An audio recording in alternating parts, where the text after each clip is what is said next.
आर्यपथिक पंडित लेखराम भाग 8वां।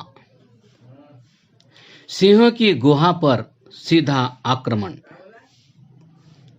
मिर्जा जी ने अपने इश्तिहार में सिंह की तरह चौमुखी लड़ाई का घोषणा पत्र दिया था। उन्होंने सर्वमतस्थ पुरुषों को इसमें दावत दी थी और अपने आप को खुदा का पैगंबर सिद्ध करने के लिए प्रतिज्ञा की थी कि यदि कादिया में 1 वर्ष तक रखकर वह कोई दैवी चमत्कार अर्थात आसमानी निशान न दिखा सके तो इस प्रकार 1 वर्ष रहे मनुष्य को 200 रुपये मासिक के हिसाब से 2400 रुपये देंगे। पंडित लेखराम ने जब यह इश्तिहार पढ़ा उस समय वे अमृतसर में थे। विज्ञापन पढ़ते ही उन्होंने 3 अप्रैल 1885 को मिर्जा जी के नाम पत्र लिखा, जिसमें उनकी शर्तों को स्वीकार करके प्रतिज्ञा की कि जिस समय वह 2400 रुपये सरकारी कोष में दाखिल करने की सूचना देंगे उस समय स्वयं कादिया में पहुंच जाएंगे।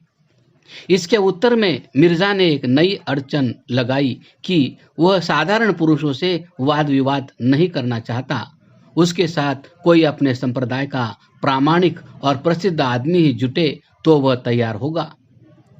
यह पत्र पंडित लेखराम के पास लाहौर में 9 अप्रैल 1885 को पहुंचा और उसी दिन उन्होंने इसका उत्तर दे दिया, जिसमें पहले मिर्जा की नई अड़चन का खंडन किया और लिखा कि उन्हें धन का लालच इस अमली मुबाहसे के लिए नहीं खींच रहा, प्रत्युत सत्य असत्य के निर्णय के लिए वह तैयार होकर मैदान में आना चाहते हैं।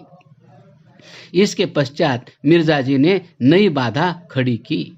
उन्होंने पंडित लेखराम से भी 2400 रुपये जमा कराने की नई याचना की।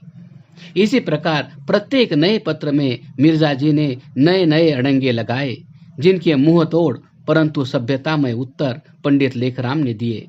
यह पत्र व्यवहार 5 अगस्त 1885 तक बराबर जारी रहा, किंतु परिणाम कुछ भी न निकला।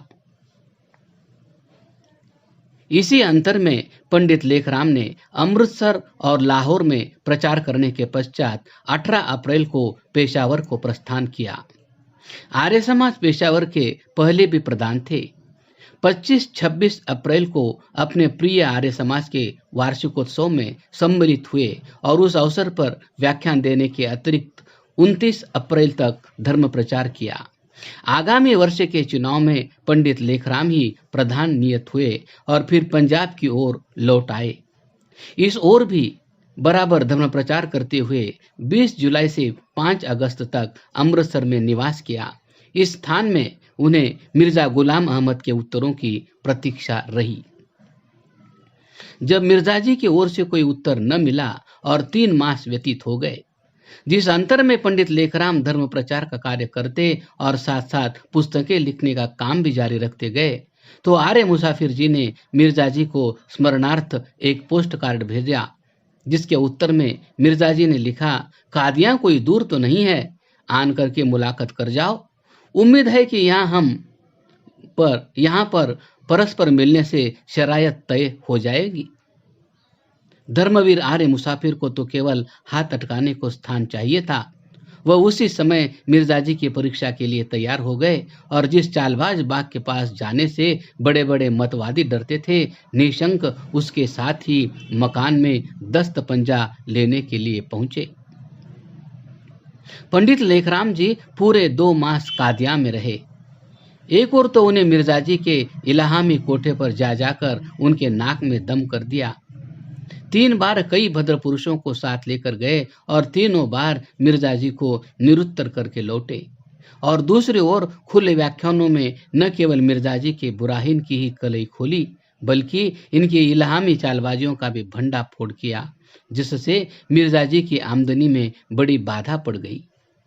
इन्हीं दिनों कादिया में आर्य समाज भी स्थापित हो गया, जिसमें मिर्जा जी के फांसे हुए बहुत से भोले हिंदू भी सत्यासत्य का निर्णय करके सत्य की शरण में आ गए।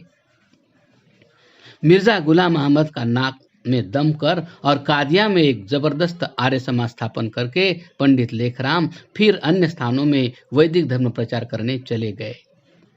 बटाला आदि नगरों में धर्मोपदेश देकर ध्यान से आत्माओं को शीतल सद्धर्म रूपी जल पिलाते हुए आर्य पथिक अंबाला पहुंचकर अपना कर्तव्य पालन कर रहे थे। जब उन्होंने सुना कि कादियां के विष्णुदास नामी हिंदू को बुलाकर मिर्जा जी ने कहा है कि यदि वह 1 साल के अंदर मुसलमान न हो जाएगा तो उनके इल्हाम के मुताबिक वह मर जाएगा। 2 दिसंबर 1885 को विष्णुदास को मिर्जा जी ने यह धमकी दी और तार पहुंचते ही 4 दिसंबर को पंडित लेखराम बिजली की तरह कादियां आ चमके। उसी समय विष्णुदास को बुलाकर समझाया और खुले व्याख्यान में मिर्जा जी की फिर से वह कलई खोली गई कि भूला भटका भाई सचमुच व्यापक विष्णु भगवान का दास बनकर आर्य समाज का सभासद बन गया और उसी दिन से मिर्जा की कुटिल नीतियों का खंडन करने लगा। आर्य पथिक के क्रियात्मक आर्य मुसाफिर बनने तक का वृत्तांत। सन 1886 ईस्वी के आरंभ में पंडित लेखराम की योग्यता की आर्य जगत में धूम मच गई थी। तकजीब बुराहिन अहमदिया का प्रथम भाग ठीक प्रबंध न होने से अभी छप नहीं सका था, परंतु उसकी नकलें होकर दूर दूर पहुंच चुकी थी। मोहम्मदियों के मुकाबले पर आर्य समाजियों ने उस पुस्तक की युक्तियों से काम लेना आरंभ कर दिया था। जहां कहीं मुसलमानों से मुबाहिसे की छेड़छाड़ होती व उनका कुछ भी जोर होता, वहीं से पंडित लेखराम को निमंत्रण पहुंच जाता। इस ईस्वी सन के मार्च मास में मिर्जा गुलाम अहमद होशियारपुर में गए। वहां आर्य समाज के प्रसिद्ध सभासद मास्टर मुरलीधर जी गवर्नमेंट स्कूल में ड्राइंग मास्टर थे। मास्टर जी उन आर्यों में से थे जो वेद विरुद्ध मतों की पोल खोलने के लिए हर समय तैयार रहते हैं। मिर्जा जी की डींगों को सुनकर मास्टर जी से रहा न गया और 11 मार्च 1886 की रात को उन्होंने मिर्जा जी के डेरे पर पहुंचकर मोहम्मद साहब के चांद के टुकड़े करने वाले चमत्कार पर लेखबद्ध आक्षेप किए। अनुमान 5 व 6 घंटों तक प्रश्नोत्तर होते रहे। फिर 14 मार्च 1886 के दिन मिर्जा जी ने यह प्रतिज्ञा स्थापन की कि रूह अर्थात जीवात्मा अनादि नहीं पैदा की हुई है। इस प्रश्न के सुनाने और बातें बनाने में ही मिर्जा जी ने 2-2.5 घंटे समाप्त कर दिए और फिर 5-6 घंटों तक प्रश्नोत्तर होते रहे। मिर्जा जी को तो इस समय रुपए बटोरने की सूझ रही थी और गंभीर विषय की पुस्तकों की अपेक्षा बटेरबाजी वाली पुस्तकें अधिक बिकती है। इसलिए इस मुबाहिसे पर आने का ढंग का नमक मिर्च मसाला चढ़कर मिर्जा जी ने एक 260 पृष्ठों की पुस्तक सुरमा चश्मे आर्या अर्थात आर्यों की आंखों खोलने के लिए सुरमा शीर्षक देकर छपवा दी। पंडित लेखराम के दिल पर चोटें तो इस पुस्तक के छपने से बहुत लगी, परंतु पहले तैयार पुस्तक ही नहीं छपी थी, इसलिए उसकी छपाई में लगकर इस बात की भी प्रतीक्षा करते रहे कि मास्टर मुरलीधर जी ही उस पुस्तक का उत्तर छपवावे। किंतु जब जुलाई सन 1887 को तकजीब बुराहिन अहमदिया का प्रथम भाग छपकर हाथों हाथ बिक गया और आर्य पथिक को पता लगा कि मास्टर मुरलीधर जी को सरकारी नौकरी के कारण उत्तर लिखकर छपवाने का अवकाश नहीं है, तो उन्होंने स्वयं ही मिर्जा के दूसरे आक्रमण का उत्तर भी तैयार किया और उसका नाम रखा नुस्ख खप्त अहमदिया। इस नामकरण का हेतु स्वयं आर्य मुसाफिर ने इस प्रकार दिया है।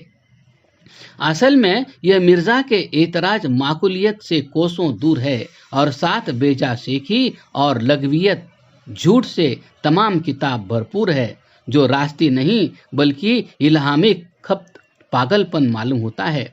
बस जरूर हुआ कि हम वैदिक हिकमत से उनके खप्त का इलाज करें ताकि खुदा सेहत दे। बिना बरा इस रिसाले का नाम नुस्खा खप्त अहमदिया रखा गया। सन 1886 के प्रथम भाग में विविध स्थानों में प्रचार करके पंडित लेखराम फिर अप्रैल के अंतिम सप्ताह में पेशावर आर्य समाज के वार्षिक उत्सव पर पहुंचे और अपने व्याख्यानों से अपने प्रथम स्थापन किए हुए आर्य समाज को लाभ पहुंचाया। फिर स्थान स्थान पर व्याख्यान देने के साथ साथ ही पादरी खड़क सिंह के 6 व्याख्यानों के उत्तर लिखकर भी छपवाए और बहुत सी छोटी छोटी पुस्तकें अवैदिक सिद्धांतों के खंडन में निकाली। पंडित लेखराम के इस वर्ष पत्रिका में एक महाशय ने इस प्रकार लिखा था। लेखराम आर्य समाज लाहौर का एक कट्टर सभासद है। इसने अपना जीवन समाज के लिए बलिदान कर दिया है। यह अरबी और फारसी का बड़ा विद्वान तथा वेत्ता है। अमृतसर आर्य समाज के गत वार्षिकोत्सव में इसने विरोधी मतों की समीक्षा पर एक उत्तम व्याख्यान दिया। इसके प्रयत्न से कहुटा के लोगों ने आर्य समाज स्थापित कर दी है। इसने मियानी, पिंडदान, दनखा, भेरा आदि में अत्युत्तम व्याख्यान दिए। मजिटा में लाला गंडामल असिस्टेंट इंजीनियर को आर्य समाज की सच्चाइयों पर विश्वास दिलाया और अब कश्मीर के धार्मिक कार्यक्रम के लिए जा रहा है। ऊपर के उद्धृत लेख से एक तो यह पता लगता है कि अपने निवास स्थान कहुटे में भी आर्य समाज की स्थापना के यही साधन बने थे, और दूसरे यह ज्ञात होता है कि इनके अर्थ त्याग का सम्मान करना आर्य जाति ने आरंभ कर दिया था। लोकोक्ति प्रसिद्ध है कि घर का जोगी जोगिना आन गांव के सिद्ध, परंतु ज्ञात होता है कि लेखराम उन थोड़े से आदमियों में से थे जिनका अपने ग्राम में भी मान होता था। सन 1887 के आरंभ में पंडित लेखराम को आर्य गजट फिरोजपुर का संपादक बनाया गया। उस समय पंजाब के आर्य समाजों के हाथ में अंग्रेजी के आर्य पत्रिका के अतिरिक्त अपने विचार तत्काल सर्वसाधारण तक पहुंचाने का एकमात्र साधन आर्य गजट नामी उर्दू का साप्ताहिक ही था। पंडित लेखराम के प्रबल हाथों में आकर यह एकदम से चमक उठा। अनुमानतः 2 वर्षों तक पंडित लेखराम इस समाचार पत्र का संपादन करते रहे। उन दिनों के लेख पंथाइयों के दिलों को हिला देने वाले निकला करते थे। यद्यपि संपादकी का बोझ उठाए हुए भी लेखराम जी आर्य समाजों के जलसों पर जाते रहे और धर्म प्रचार करते रहे, किंतु एक स्थान में टिक जाने से प्रमाणों को ढूंढकर हवाले देने और अपनी पुस्तकों को छपवाने की उनको बड़ी सुगमता मिलती गई। इन्हीं दिनों तकजीब बुराहिनता अहमदिया का प्रथम भाग छपा और नुस्खा खप्त अहमदिया भी तैयार हो गया। इसी अंतर में 10-12 अन्य छोटी पुस्तकें तैयार हुई और कुछ छप भी गई, और इन्हीं दिनों बहुत सी बड़ी पुस्तकों के लिए मसाला इकट्ठा होता रहा क्रमशः।